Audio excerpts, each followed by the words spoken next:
Hello students, last class में हमने chemical reactions की बैलेंसिंग को सीखा था और बैलेंसिंग की प्रैक्टिस आई होप आपने कर ली होगी। तो बैलेंसिंग की प्रैक्टिस हम करते रहेंगे। मीनवाइल हमें जितनी भी रिएक्शंस मिलेंगी जो हमें लगेगा कि बैलेंस करने की जरूरत है, हम वो काम करते रहेंगे वहां पर दोबारा से, पर आप भी सारी प्रैक्टिस जरूर करिएगा। तो आज की क्लास में हम फिलहाल नया टॉपिक शुरू करने जा रहे हैं और इस नए टॉपिक का नाम है टाइप्स ऑफ केमिकल रिएक्शंस। हम केमिकल रिएक्शंस के क्या पढ़ने जा रहे हैं? टाइप्स पढ़ने जा रहे हैं। तो बहुत ध्यान से सुनेंगे आप लोग कि आखिर केमिकल रिएक्शंस को कितने पार्ट्स में क्लासिफाई किया गया है। So there are 5 types of chemical reactions. Total 5 type की केमिकल रिएक्शंस आपको पढ़नी है क्लास 10th में, और उनमें से जो फर्स्ट टाइप की केमिकल रिएक्शन हम पढ़ने जा रहे हैं, this first type of chemical reaction is combination reaction. कौन सी रिएक्शन पढ़ने जा रहे हैं हम? कॉम्बिनेशन रिएक्शन पढ़ने जा रहे हैं। ध्यान से सुनिएगा, अच्छी तरीके से समझिएगा। बहुत इंपॉर्टेंट टॉपिक हम स्टार्ट करने जा रहे हैं फाइनली हमारा। Is it okay? तो जो कॉम्बिनेशन रिएक्शंस आप पढ़ने जा रहे हैं उसकी डेफिनेशन मैं आपको सबसे पहले बताऊंगी, then we will start with the examples. Okay, so look here very carefully. Combination reactions का मतलब क्या होता है? डेफिनेशन सुनिएगा। Combination reactions are those reactions in which two or more reactant gives a single product. Is it okay? उन reactions को क्या बोला जाता है? Combination reaction. जहां पर जो रिएक्टेंट्स हैं, जैसे फिलहाल मैंने आपके सामने 2 रिएक्टेंट बनाए हैं, देखिएगा ध्यान से। They are the reactants and C is the product. तो जैसा कि मैंने आपको बोला कि रिएक्टेंट तो 2 भी हो सकते हैं और 2 से ज्यादा भी हो सकते हैं, पर जो प्रोडक्ट बनेगा वो सिर्फ कितना बनेगा? सिर्फ एक। Is it okay? तो व्हेनेवर 2 और मोर रिएक्टेंट, या फिर आप बोले व्हेनेवर 2 और मोर substances combines together to give a single product, then the reactions are known as combination reactions. Is it okay? आ गई बात समझ में? तो जैसे मैंने आपके सामने 2 रिएक्टेंट लिखे हैं, आप 2 से ज्यादा रिएक्टेंट भी लिख सकते हैं। जैसे मान लीजिए कि मैंने 3 रिएक्टेंट लिख दिए, then also you will get the single product. आ गई बात समझ में? Is it okay? तो चलिए, ये तो हमने एक तरीके से सिंबॉलिक रिएक्शंस पढ़ी थी यहाँ पर, A + B C। एग्जैक्टली हमने रिएक्टेंट और प्रोडक्ट का नाम नहीं लिखा था, तो हम रिएक्टेंट और प्रोडक्ट के नाम भी लिखने के साथ साथ कॉम्बिनेशन रिएक्शन के कुछ एग्जाम्पल्स देखते हैं। तो देखिएगा ध्यान से, हम कॉम्बिनेशन रिएक्शंस के एग्जाम्पल्स देखने जा रहे हैं। तो first example of combination reaction, look here very carefully. First reaction हम कॉम्बिनेशन रिएक्शन का देखने जा रहे हैं, दिस इज एडिशन। एडिशन करने जा रहे हैं हम। किसका एडिशन करने जा रहे हैं? Addition of water in quick lime. Quick lime में आप किसको ऐड करने जा रहे हैं? क्विक लाइम में आप ऐड करने जा रहे हैं वाटर को। Is it okay? तो चलिए, क्या आपको क्विक लाइम का फॉर्मूला याद है? क्विक लाइम का फॉर्मूला आपको याद रखना है। Quick lime is CaO, calcium oxide. This is quick lime. Okay, चलिए मैं यहां पर इसका स्टैंडर्ड नेम भी लिख देती हूं आपके सामने। This is calcium oxide. Is it okay? और इस कैल्शियम ऑक्साइड में हम क्या ऐड करने जा रहे हैं? इस कैल्शियम ऑक्साइड में हम ऐड करने जा रहे हैं H2O, this is water. Okay, और जब हम इन दोनों रिएक्टेंट्स को ऐड कर देते हैं, ओके, तो जो प्रोडक्ट मिलता है वो प्रोडक्ट है CaOH whole twice. Is it okay? तो क्या आपकी कॉम्बिनेशन रिएक्शन की डेफिनेशन फुलफिल हो रही है? यहां पर क्या यहाँ पर दो रिएक्टेंट मिलकर के आपको सिंगल प्रोडक्ट प्रोवाइड कर रहे हैं? बिल्कुल प्रोवाइड कर रहे हैं। Is it okay? तो whenever this calcium oxide combines with water, then the formation of this calcium hydroxide takes place, and the common name of this calcium hydroxide is slaked lime. Is it okay? आ गई बात समझ में?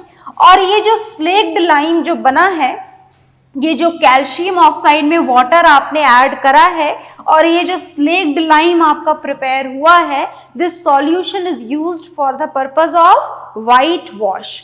और ये बात आपको ध्यान रखनी होगी that whenever water is added to this, water is added to this quick lime, then this reaction is exothermic reaction. That means with the product heat energy is also going to produced. Is it okay? तो आप ये तो नहीं सोच रहे ना कि दो प्रोडक्ट मिल रहे हैं, बिल्कुल भी नहीं। प्रोडक्ट तो देखो एक ही मिल रहा है, ये जो दूसरा है this is only a form of energy, it can not be considered as a product. आ गई बात समझ में? So this is an example of combination reaction in front of you and a lot of more examples are there for this combination reaction. तो चलिए हम कुछ examples और देखते हैं। देखिएगा ध्यान से कौन कौन से examples आपको देखने हैं, बहुत ध्यान से देखिएगा। Is it okay? तो चलिए रेडी हो जाइए और examples देखने के लिए। जो अब हम reaction करवाने जा रहे हैं, this reaction is going to take place, reaction बहुत ध्यान से देखिएगा, between hydrogen gas and chlorine gas. आप हाइड्रोजन गैस और किसके बीच में रिएक्शन करवाने जा रहे हैं? हाइड्रोजन गैस की रिएक्शन हम क्लोरीन गैस से करवाने जा रहे हैं। बहुत ध्यान से सुनिएगा। Is it okay? ये आपने ली हाइड्रोजन गैस, भूले तो नहीं होना इस बात को that hydrogen gas as well as chlorine gas both are available in the form of diatomic molecule. तो diatomic molecule लिखना है आपको H2, H मत लिख दीजिएगा। Is it okay? As the physical state is also mentioned here, तो आप physical state भी लिख लीजिए। Physical state of this hydrogen is gaseous state and the another is chlorine gas. Chlorine gas is also available in the form of its diatomic molecule. तो देखो लिख दिया हमने इसका भी diatomic molecule, और ये भी कौन सी स्टेट में अवेलेबल है? gaseous state में, right? Okay, and when both of these two combine together, then the product which we obtain is HCl, जिसे आप हाइड्रोजन क्लोराइड गैस बोलते हैं। ये भी कौन सी स्टेट में मिलता है? गैसियस स्टेट में, hydrogen chloride gas. Is it okay?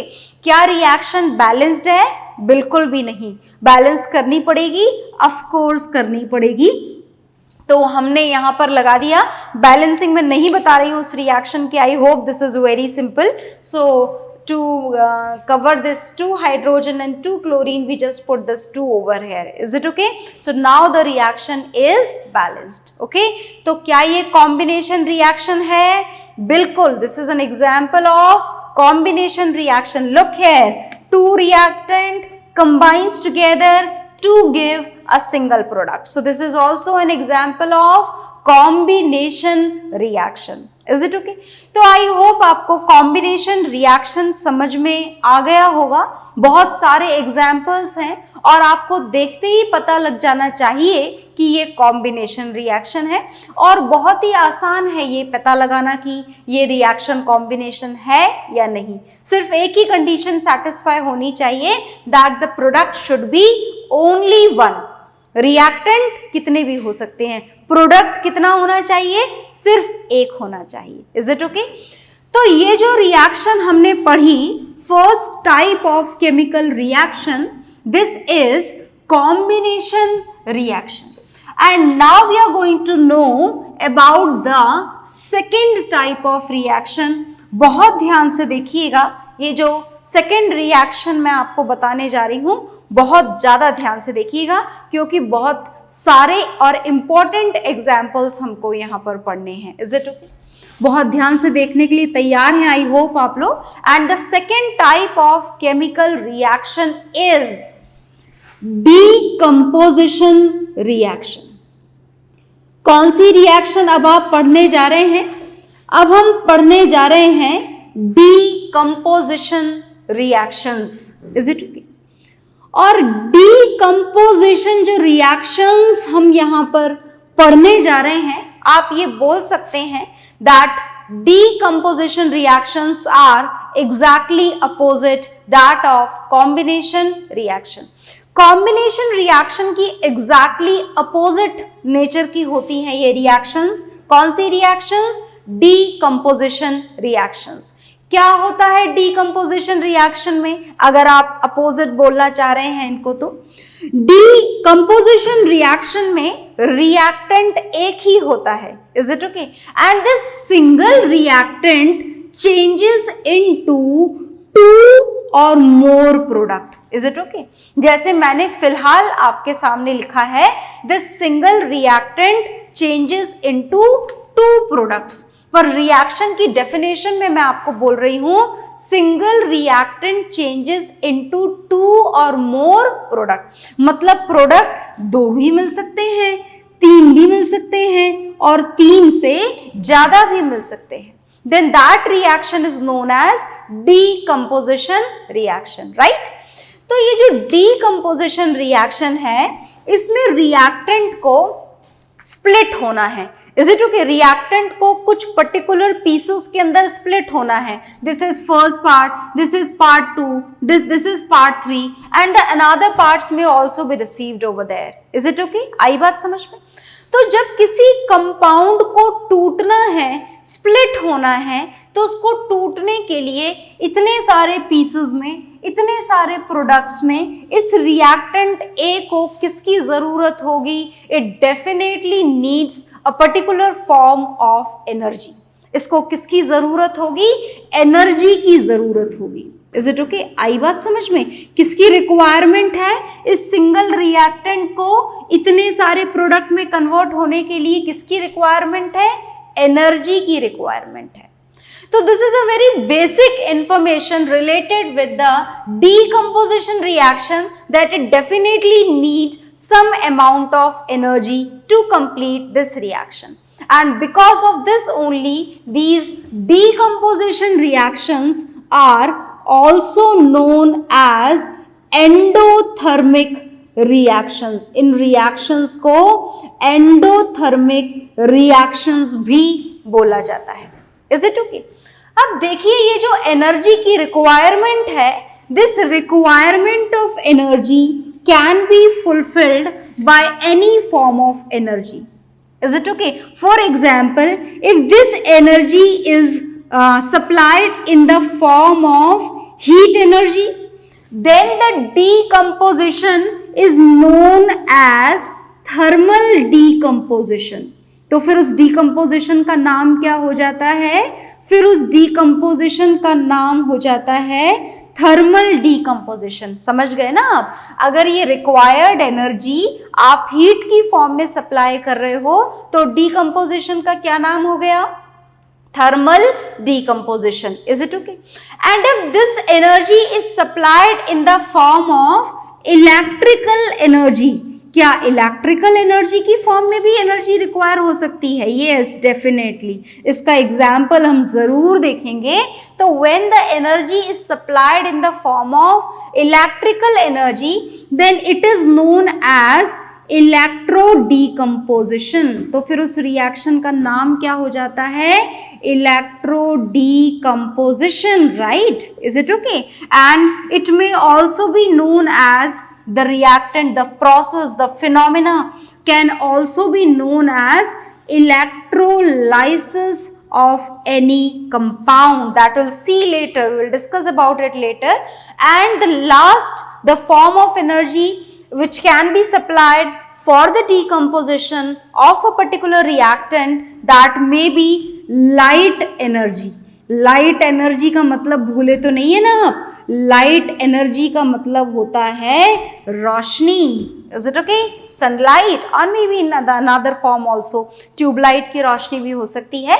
And when the energy is supplied in the form of light energy, then the decomposition reaction is known as photo decomposition. कौन सा decomposition बोला जाता है उसको बोला जाता है फोटो डीकम्पोजिशन. यहां फोटो का मतलब कैमरे वाला फोटो नहीं है. This photo word is related with the word photon. याद है ना, packets of energy which are known as photon. Is it okay? तो because of that only whenever light energy is supplied to complete the decomposition, then the decomposition is known as photo decomposition. क्या बोला जाता है उस decomposition को? Photo decomposition बोला जाता है. तो हम फिलहाल क्लास 10th में इन तीनों डीकम्पोजिशन के एग्जाम्पल्स देखेंगे. One which will be done by the heat energy known as thermal decomposition, another which is done with the help of electrical energy known as electro decomposition, and the third which is done with the help of light energy and known as photo decomposition. Okay, so we'll start with the thermal decomposition. हम कौन से decomposition से शुरुआत करने जा रहे हैं? हम शुरुआत करने जा रहे हैं थर्मल डीकम्पोजिशन से. तो डीकम्पोजिशन के बारे में हमें बहुत सारी बातें समझ में आ गई हैं. डीकम्पोजिशन की डेफिनेशन हमें क्लियर हो गई है that in these reactions single reactant will change into 2 or more product, and for this we have to supply a particular form of energy. Definitely it is required, and therefore all these decompositions are the example of endothermic reactions. Okay, so first we are going to discuss about the thermal decomposition. बहुत important है, बहुत ध्यान से सुनिएगा. हम जो पढ़ने जा रहे हैं this is thermal decomposition. और ये जो thermal decomposition है, ये thermal decomposition के लिए आपको एनर्जी कौन सी फॉर्म में सप्लाई करनी पड़ेगी? इस थर्मल डीकम्पोजिशन के लिए एनर्जी हमें हीट की फॉर्म में सप्लाई करनी पड़ेगी. So this decomposition is thermal decomposition. तो चलो शुरू करते हैं थर्मल डीकम्पोजिशन को. ध्यान से देखिएगा. एंडोथर्मिक रिएक्शन की बेसिक इंफॉर्मेशन हम पहले ही गेन कर चुके हैं. अब थर्मल डीकम्पोजिशन हम पढ़ने जा रहे हैं. देखिएगा ध्यान से. सबसे पहले जो थर्मल डीकम्पोजिशन हम करवाने जा रहे हैं, पहचान गए आप इस कंपाउंड को? बिल्कुल आप पहचान गए होंगे, और आई होप आप नाम भी लिख सकते हैं. नाम आपको लर्न करने की जरूरत नहीं है. This is calcium carbonate.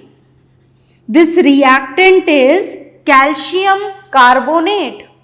And when it is heated, जब आप इसे हीट करेंगे, तो याद है ना, this delta is a symbol of heat energy. किसका सिंबल है ये? हीट एनर्जी का. तो जब कैल्शियम कार्बोनेट को हीट किया जाता है, then it changes into 2 products. 2 product में ये कन्वर्ट हो जाता है. फर्स्ट प्रोडक्ट जो आपको मिलता है, दिस इज कैल्शियम ऑक्साइड. और जो दूसरा प्रोडक्ट आपको मिलता है, दिस इज कार्बन डाइऑक्साइड. नाम जरूर लिखिएगा. This is calcium oxide. Is it okay? And this gas is carbon dioxide. ये कौन सी स्टेट में मिलती है? गैसियस स्टेट में. ये कैल्शियम ऑक्साइड कौन सी स्टेट में मिलता है? सॉलिड स्टेट में. और कैल्शियम कार्बोनेट भी आपको कौन सी स्टेट में काम में लेना होता है? सॉलिड. तो ये हमने करवाया यहां पर थर्मल डीकम्पोजिशन. किसका करवाया? कैल्शियम कार्बोनेट का. क्या सप्लाई करनी पड़ी इसके लिए आपको? A particular amount of heat energy. और जो प्रोडक्ट मिला, जो इंपॉर्टेंट प्रोडक्ट मिला, वो है ये कैल्शियम ऑक्साइड। बहुत ही इंपॉर्टेंट प्रोडक्ट है ये calcium oxide, because this calcium oxide is used in very large amount in the cement factories. Is it okay? Cement बनाने के काम में लिया जाता है कैल्शियम ऑक्साइड बहुत ही बड़े अमाउंट के अंदर, and because of this important product the reaction which is here in front of you is very important. Is it okay? So learn this reaction in a very proper way. बहुत ही तरीके से आप इस reaction को याद रखेंगे और note down भी करेंगे। Is it okay? और नोट डाउन करने के बाद में हम नेक्स्ट डीकम्पोजिशन देखने जा रहे हैं, और जो नेक्स्ट डीकम्पोजिशन मैं आपको बताने जा रही हूं, this is also very important. बहुत ही इंपॉर्टेंट है ये नेक्स्ट डीकम्पोजिशन जो हम लिखने जा रहे हैं। और अब हम जो नेक्स्ट डीकम्पोजिशन लिखने जा रहे हैं वो ध्यान से देखिएगा। This next thermal decomposition of हम जो पढ़ने जा रहे हैं वो है फेरस सल्फेट का डीकम्पोजिशन। बहुत ध्यान से देखना, बहुत सारी बातें आप यहां जानेंगे जो आपके बहुत काम में आने वाली हैं। और सबसे इंपॉर्टेंट बात तो ये है कि ये डायरेक्टली एग्जाम में ऐसे के ऐसे ही आ जाता है कि right down the thermal decomposition of ferrous sulphate. बिना किसी मॉडिफिकेशन के डायरेक्ट क्वेश्चन आपको एग्जाम्स में दिखता है। तो चलिए जानने की कोशिश करते हैं कि आखिर इस फेरस सल्फेट का डीकम्पोजिशन कैसे होता है। लुक है, बहुत ध्यान से देखना है ना, बहुत इंपॉर्टेंट है ये, बहुत ज्यादा। हम फेरस सल्फेट का फॉर्मूला लिख लेते हैं। ये लिख लिया फॉर्मूला, आपको याद रखने की जरूरत नहीं है क्योंकि आपको याद है कि फेरस का मतलब आयरन की वैलेंसी क्या काम में ली जाएगी, 2+, और सल्फेट का मतलब सल्फेट आयन की वैलेंसी तो फिक्स्ड है 2-। And to get the simplified ratio, this 2 will be cancelled with this 2, and the ratio which will be obtained is 1:1. So the formula is this, ferrous sulfate. इस ferrous sulphate के बारे में मुझे आपको बहुत सारी बातें बतानी है, सुनिएगा ध्यान से। फॉर्मूला लिखना तो आपको वैसे भी आता था पहले से ही, ये तो हमने बस ऐसे ही रिवाइज कर लिया है। ये जो फेरस सल्फेट है, पहली बात तो आप ये जाने कि हमने यहाँ पर आयरन की वैलेंसी 2+ काम में ली है, और 2+ वैलेंसी काम में लेने के कारण आप इसे आयरन सेकेंड सल्फेट भी बोल सकते हैं। पहली काम की बात तो ये है, और दूसरी काम की बात है इसका कलर। हमारी केमिस्ट्री में अगर कंपाउंड्स के कलर हों तो उन्हें याद रखना बहुत जरूरी होता है। Is it okay? कई बार तो जो क्वेश्चन आता है आपके एग्जाम्स में, that is totally based on the colours only. Colour याद नहीं है तो you are not at all able to write down the answer of that particular question, right? तो हमें इसका कलर याद होना चाहिए, और इसका कलर तो आपके हर चैप्टर में काम में आने वाला है। तो मैं आपको बता देती हूं कि इसका कलर कौन सा होता है, ग्रीन। और यहीं से बात शुरुआत होती है एक कंफ्यूजन की। Is it okay? ये जो मैंने लिख दिया है बहुत ही आसानी से green, actually this ferrous sulphate is not at all green in colour. ये ग्रीन कलर का होता ही नहीं है, ग्रीन कलर का होता नहीं है, और लिखा हमने ग्रीन कलर का है। आखिर ये क्या कंफ्यूजन है, सुनिएगा ध्यान से। ये ग्रीन कलर का ना होने के बावजूद आपको केमिस्ट्री की हर बुक में ग्रीन कलर का ही लिखा हुआ मिलता है। तो क्या कारण है, कारण सुनिएगा। एक्चुअली जो ग्रीन कलर का कंपाउंड होता है वो होता है FeSO4.7H2O। ये है ग्रीन कलर का क्रिस्टल। क्या है ये? This is green crystal. बहुत ध्यान से सुनना। Is it okay? बहुत सारी काम की बातें हैं। दिस FeSO4.7H, डॉट लगाना बहुत जरूरी है, .7H2O, ये अलग से जो पानी अवेलेबल है यहाँ पर, ये इसे कौन सा कलर प्रोवाइड कर रहा है, green colour. Is it okay? और सुनिएगा ध्यान से, ये जो वाटर मॉलिक्यूल्स अलग से यहाँ पर एडेड हैं, ऐसे वाटर मॉलिक्यूल्स आप सेकेंड चैप्टर में बहुत सारे कंपाउंड्स के साथ में ऐड करेंगे। इन वाटर मॉलिक्यूल्स को बोला जाता है वाटर ऑफ क्रिस्टलाइजेशन क्या बोला जाता है? वाटर ऑफ क्रिस्टलाइजेशन इसको बोला जाता है। Is it okay? तो ये जो वाटर ऑफ क्रिस्टलाइजेशन है, ये इसको क्रिस्टल स्ट्रक्चर प्रोवाइड करते हैं, इसीलिए इनका नाम है वाटर ऑफ क्रिस्टलाइजेशन। और अब अगर आप इस फेरस सल्फेट का नाम लिखें तो ये सिर्फ फेरस सल्फेट नहीं है, 7 water molecules are also added here, look here. तो इसका नाम क्या है? इसका नाम है फेरस सल्फेट, और 7 को हम हमारी केमिस्ट्री में लिखते हैं hepta. Is it okay? Hept, जहां पर भी हेप्ट वर्ड हो उसका मतलब होता है 7। ऑक्ट हो तो याद है ना, ऑक्ट। Is it okay?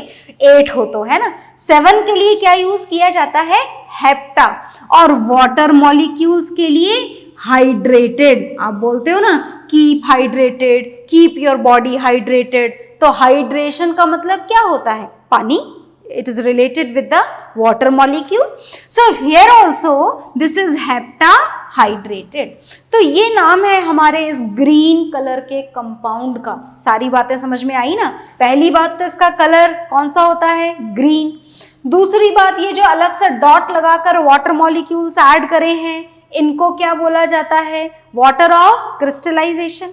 और तीसरी बात, इसका नाम जो फेरस सल्फेट के साथ में 7 वाटर मॉलिक्यूल्स को भी ऐड किया गया है, and to add this into the name becomes heptahydrated. Hydrated for water and hepta for number 7। इज इट ओके? तो चलिए, ये जो ग्रीन कलर का क्रिस्टल है, जैसे ही आप इस ग्रीन कलर के फेरस सल्फेट को हीट करते हो, क्या करते हो आप? इसे हीट। Is it okay? तो इसको हीट करते ही क्या होता है कि हीट करने से FeSO4 अलग हो जाता है और 7 वाटर मॉलिक्यूल्स अलग हो जाते हैं। And now this FeSO4 is a white coloured salt. White colour का हो जाता है। ये आ गई बात समझ में? तो ये जो FeSO4 हमें वाइट कलर का मिला है, तो आखिर इस व्हाइट कलर के FeSO4 को हमने यहाँ ग्रीन कलर का क्यों लिख दिया है? क्योंकि हम यहाँ पर हमने हमारी रिएक्शन को सिंप्लीफाई करना चाहते हैं। ये लगाने से हमें एक स्टेप और लिखना पड़ेगा, वो हम यहाँ पर अवॉइड करना चाहते हैं। So we will not write down this 7H2O, पर आप अपने मन में याद रखिएगा आप इस बात को कि 7 water molecules are also here. Is it okay? और जब इसका थर्मल डीकम्पोजिशन होता है तो जो प्रोडक्ट्स मिलते हैं वो देखिएगा कौन कौन से मिलेंगे। फर्स्ट प्रोडक्ट आपको मिलता है Fe2O3। नाम पहचाने ना इसका? आयरन की वैलेंसी ये वाली +3 और ऑक्साइड की वैलेंसी -2। सही है ना फॉर्मूला? 3 इधर और 2 इधर। तो ये जो प्रोडक्ट हमको मिला, ये कौन सा मिला? Ferric oxide. 3+ वैलेंसी काम में आ रही है ना। और इसका कलर भी याद रखिएगा, this is brown in colour. आ गई बात समझ में? तो ग्रीन कलर का फेरस सल्फेट ब्राउन कलर के फेरिक ऑक्साइड में कन्वर्ट हो चुका है, और साथ में आपको मिलती है यहाँ पर SO2। नाम लिख सकते हो क्या इसका? बिल्कुल, this is sulphur dioxide and another is SO3। ये भी गैस है, ये भी गैस है। This is solid and this is also solid. Is it okay? इसका नाम लिख सकते हैं हम? बिल्कुल, हम इसका नाम भी लिख सकते हैं। This is sulfur trioxide. तो this is the thermal decomposition of iron sulfate. Iron sulphate भी बोल सकते हैं। अच्छा, क्या होता अगर हम यहाँ पर 7H2O और लगा देते? तो कुछ भी नहीं होता। बस यहाँ पर ये जो 3 प्रोडक्ट मिले हैं, इनके साथ में 7H2O और लिखना पड़ जाता। आप रिएक्शन को ऐसे भी लिख सकते हैं, 7H2O लगा करके, और यूजुअली हम इस रिएक्शन में से ये 7H2O हटा ही देते हैं। यूजुअली आपको ये इसी फॉर्मेट में लिखी हुई मिलेगी, पर अगर आप 7H2O मेंशन करते हो, then also the reaction is 100% right. Is it okay? So look here, this is the thermal decomposition of ferrous sulfate. ये ferrous sulfate को हीट करा तो ग्रीन कलर का ferrous sulphate brown ferric oxide में change हो चुका है और साथ में मिली है आपको ये दो gases. So the thermal decomposition of ferrous sulphate has to be learn, आपको याद रखना पड़ेगा. और इसके बाद में हम नेक्स्ट टाइप के डीकम्पोजिशन देखेंगे, photo decomposition and electro decomposition. That will see in the next class. Okay, so bye everyone.